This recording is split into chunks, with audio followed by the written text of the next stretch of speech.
Donc je suis avec Monsieur le conseiller municipal Yvon Roscanvol. Merci de nous accorder votre temps. Dans la série des interviews sur un an après ou un an et demi après les élections municipales. Donc l'idée que nous venons, c'est d'interviewer les oppositions des différentes communes. Donc on va commencer avec Triel-sur-Seine pour essayer de dresser un bilan d'une première année et demie de la mandature actuelle. Bon, sachant bien que c'est une sorte de miroir, hein, n'est-ce pas? Voilà, Monsieur Roscanvol, nous sommes ici à côté de la Seine.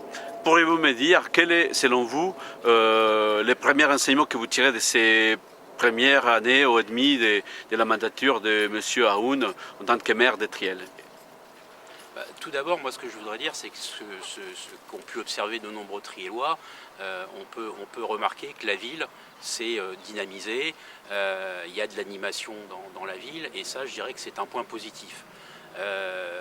A contrario, là où on peut effectivement aujourd'hui s'interroger, c'est le positionnement de la ville par rapport aux villes environnantes, où on a le sentiment quand même d'une certaine forme de repli par rapport aux villes voisines, notamment à travers l'affaire du Civucop, qui en est une bonne illustration par exemple. Et puis dernier aspect sur lequel on peut effectivement aujourd'hui avoir quelques interrogations, pour ne pas dire des inquiétudes, c'est tout l'aspect financier, avec quand même un recours à l'emprunt qui a été quand même très significatif durant cette première année, puisque le recours à l'emprunt, c'est de l'ordre, on est sur un taux d'endettement qui a augmenté de l'ordre de 130%, on est sur des dépenses de fonctionnement qui ont augmenté de 29% d'un exercice à l'autre, donc on a quand même quelques sujets d'inquiétude, même s'il est vrai que la ville a retrouvé un regain d'animation qu'elle avait sans doute perdu depuis au moins une décennie. Mais vous comprenez bien qu'en matière d'urbanisme, en matière de sécurité, il a quand même bougé les lignes.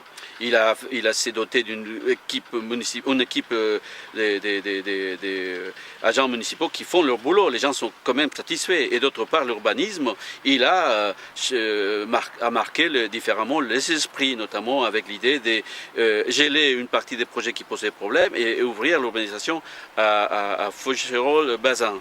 Ce sont quand même des décisions structurantes et majeures. Alors je vais vous répondre sur l'aspect de la sécurité. Sur la dimension sécurité, on n'a jamais eu aucun débat en conseil municipal sur le sujet. On a découvert par voie de presse que la mairie, la municipalité, souhaitait dépenser de l'ordre d'1 million pour reconfigurer la police municipale, ouvrir plus largement les horaires de disponibilité de la police municipale, procéder à un recrutement plus important, sauf que tout ça n'a jamais fait l'objet d'un débat au niveau du conseil municipal, et pour juger de l'efficacité de cette police municipale, c'est pas en un an qu'on pourra le faire, je pense qu'il faudra plusieurs années pour évaluer effectivement l'intérêt de cette mise en place de la police municipale pour juger effectivement de son efficacité. Ça, c'est sur l'aspect sécurité. Et je pense que une grosse erreur a été commise, mais on pourra le vérifier sur la durée en décidant de sortir du Civucop. Voilà, ça c'est sur l'aspect sécurité. On verra ça plus tard. Mais alors, l'urbanisme alors? Alors sur l'urbanisme, moi j'ai participé au dernier conseil municipal sur la question du pacte L'ouverture à l'urbanisme dans le quartier des Châtelaines qui pose problème, on le sait, mais il est nécessaire de construire, vous savez bien ça. Il est nécessaire de construire, mais personne ne dit qu'il ne faut pas construire des logements sociaux à Triel, mais on ne peut pas le faire n'importe comment. Le projet Faucherolles-Bazin, il était effectivement prévu dans le cadre du PLUI. C'était une zone destinée effectivement à accueillir de la mixité sociale. Ce qui est regrettable, c'est qu'à aucun moment on ait eu un véritable débat sur ce projet, que les riverains découvrent à la rentrée que ce projet est déjà largement dans les tuyaux, parce que déjà il y a 15 mois, le maire demandait à GPSO de élargir le secteur de construction de manière à passer de 225 à 305 logements. C'est dans le pacte de mixité sociale, je ne l'invente pas. Donc il y a un problème aujourd'hui de transparence par rapport à ce projet. On est quand même confronté à un projet qui est historique. C'est la première fois qu'on va construire un projet immobilier d'une telle ampleur. Et je trouve qu'il est dommage que cette discussion, on n'ait pas pu l'avoir aussi bien au niveau du conseil municipal que avec les riverains. Mais le maire dit qu'il va faire ça, il va procéder à des consultations quartier par quartier. Quel est le problème avec cette proposition? Cette proposition, c'est qu'elle doit s'inscrire dans le cadre d'une vision globale en matière d'urbanisme pour la ville, en matière de politique de logement. On ne peut pas raisonner quartier par quartier, sinon on se retrouve dans la situation qui a été vécue il n'y a pas très longtemps avec Gallieni, où on dit aux habitants de Gallieni: rassurez-vous, le projet, on l'a renégocié, on l'a amélioré et de toute façon, on a négocié avec l'opérateur immobilier un projet de compensation à Feucherets-Bazin. Donc, raisonner quartier par quartier, c'est opposer les habitants par rapport à une problématique d'intérêt général qui est celle de la construction de logements sociaux. On a compris que vous n'êtes pas d'accord quand même, hein, et c'est normal. Vous êtes dans le cadre d'une opposition et c'est justement ça qu'on donne la parole à l'opposition cette fois-ci. Et sur la méthode Aoun, que pourriez-vous dire? La méthode, je viens de l'évoquer. Moi, j'ai pas envie de commenter en tant que telle la méthode. J'ai envie plutôt, parce que l'opposition est là effectivement pour s'opposer, mais elle est là aussi pour faire des propositions. Et une proposition qu'on a pu faire lors du dernier conseil municipal, c'est de dire plutôt que d'acter à l'instant T le pacte de mixité sociale comme le maire nous l'a imposé, pourquoi ne pas remettre à plat l'ensemble des dossiers, y compris Feucherets-Bazin, de prendre le temps d'une véritable concertation, d'une véritable discussion sur l'avenir de Triel. Aujourd'hui, ce qui se passe n'est pas anodin.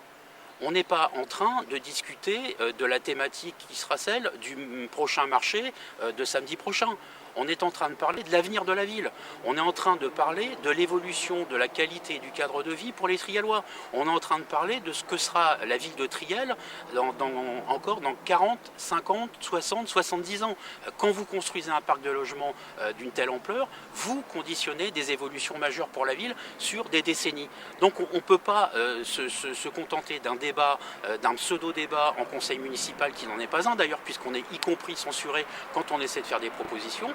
Moi, je pense qu'il faut et c'est l'appel que j'ai souhaité faire au maire avec d'autres élus d'opposition, l'appel que j'ai fait au maire. Vous êtes 10 qui ont signé un papier. On est une dizaine de signataires, effectivement, d'un courrier dans lequel on demande un débat de politique générale qui serait l'occasion de remettre à plat l'ensemble des discussions sur la politique de logement, l'urbanisme, les grands projets, la sécurité, la mobilité.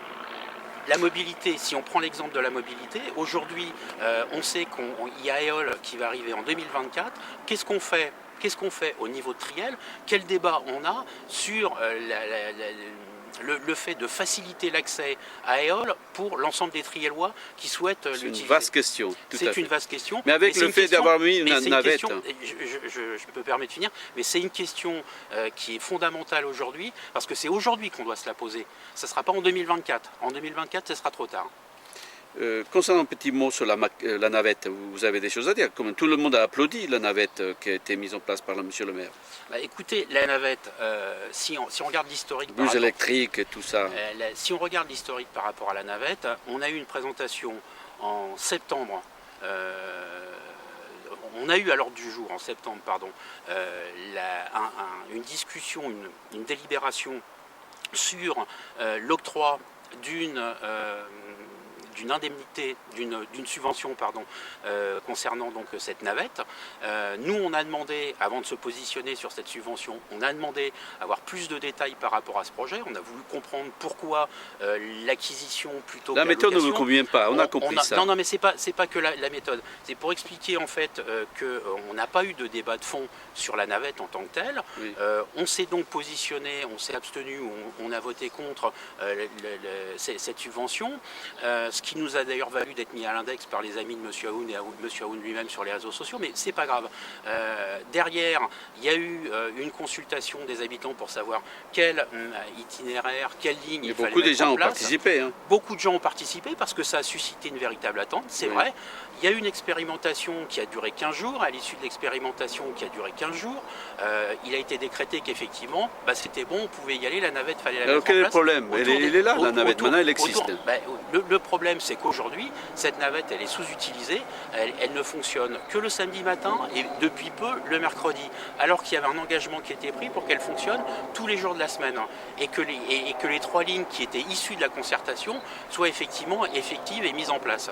Aujourd'hui, elle ne fonctionne pas pour sans doute une simple et bonne raison, c'est que l'ACU a probablement posé son veto sur le déploiement de ces lignes qui étaient en concurrence par rapport à Île-de-France Mobilité. Donc aujourd'hui, on est effectivement confronté à un choix qui n'a pas été suffisamment réfléchi. On a investi dans une navette qui est sous-utilisée.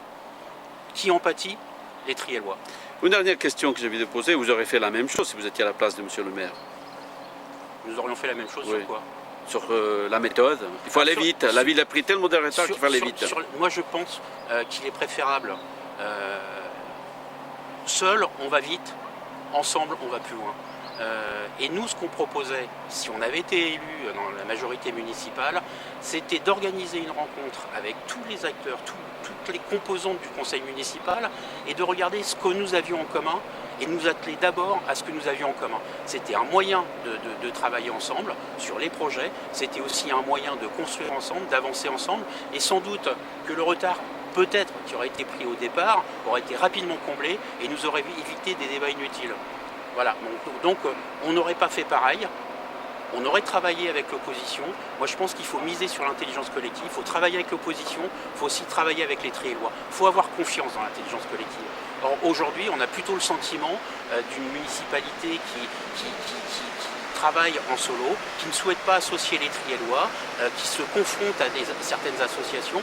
Et ça c'est regrettable parce que ça ne crée pas de la cohésion dans la ville et ça ne construit pas un futur serein. Très bien, merci beaucoup pour ces propos et on fera évidemment un bilan de toutes ces années qui vont s'écouler comme la Seine là. Merci beaucoup.